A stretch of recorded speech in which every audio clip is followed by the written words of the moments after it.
তোমার উম্মতের জিম্মাদার আল্লাহ নিলাম। এই যে ভালোবাসার আগুন মুহাম্মদ রাসূলুল্লাহ।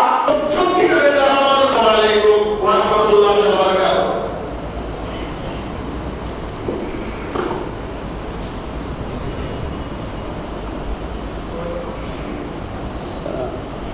السلام عليكم.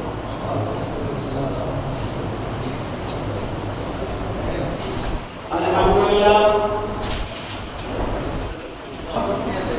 سبحان الله.